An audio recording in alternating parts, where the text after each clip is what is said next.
2015 KTM RC 390 first ride review. After years of manufacturers serving the high end of the motorcycle market, we're happy to acknowledge the OEMs for finally devoting engineering resources to the entry-level sporty bike crowd.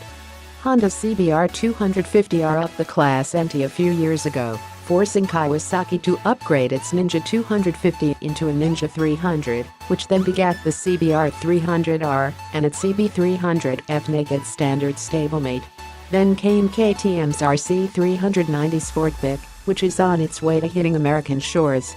It, like the Hondas, uses a single-cylinder engine, but the 373cc KTM power plant is a significant 87cc larger.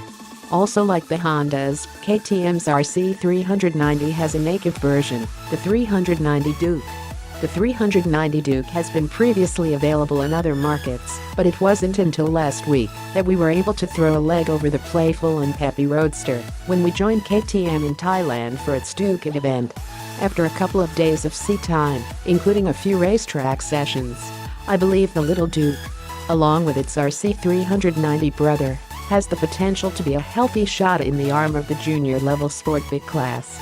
Most of what was said about the RC 390 also applies to the Duke 390, as both share engines, chassis and braking components. Dukes in other markets also include 125cc and 200cc versions, but the 373cc version tested here is the smallest of the Duke line in America, joining the 690 Duke and 1290 Super Duke car, the latter earning our prestigious 2014 Motorcycle of the Year award. Like the RC 390, the Duke sibling is built in India by Bajaj, which owns a 49% stake in the Austrian parent company. Don't think the Lil Duke lacks technology. Its fuel-injected engine is blessed with a forged aluminum piston sliding in a Newcastle liner and employs DLC-coated finger followers for its twin-cam valve train. Said to weigh just 79 pounds, the mill uses an over-square 89mm x 60mm bore and stroke and is able to spin up just past 10,000 RPM. In practice, the feisty single feels stronger than expected, boasting a relatively deep well of power. Low RPM poke is more robust than the 286cc Hondas or 296cc Kawasaki, alleviating requirements to rev it up just to keep pace with traffic. When speed is required, the diminutive mill has a step up in power after 6,500 revs, with peak torque of 25.8 pounds-foot set to arrive at 7,250 RPM. Horsepower, rated at the crankshaft, not the rear wheel, peaks with 43 ponies at 9,500 RPM. It's enough to comfortably cruise at 80 miles per hour, with a counterbalancer and rubber-covered foot pegs, keeping engine vibrations from being objectionable. Indeed, there's enough power on tap to hit 100 miles per hour, as evidenced when flogging the 390 Duke on the 1.7-mile Bonanza Speedway circuit. Although the Duke isn't really intended for racetrack use, it, like most good sporty roadsters, proves to be an entertaining mount when given the spurs. Remember, the Duke is a very close relation to the RC 390, with a key difference is a lack of up-fairing and a more relaxed rake angle. However, the 25.0-degree rake and its 100mm of trail don't feel lazy in any way, as the 306-pound, claim-drive Duke car spins immediately to a shove on its tapered aluminum handlebar. Kudos to KTM for a few refinements to the Duke platform for 2015, including new hand grips and a reduction in the amount of rotation the twist grip requires to hit full throttle. From 88 degrees to 77. Other updates include a generator with a higher output and slightly thicker seat foam.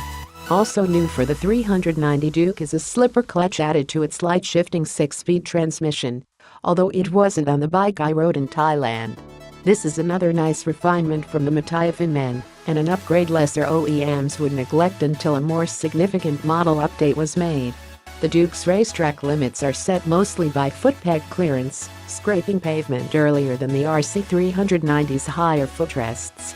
Pirelli Diablo Rosso LL tires are an unexpectedly premium addition to an entry-level bike.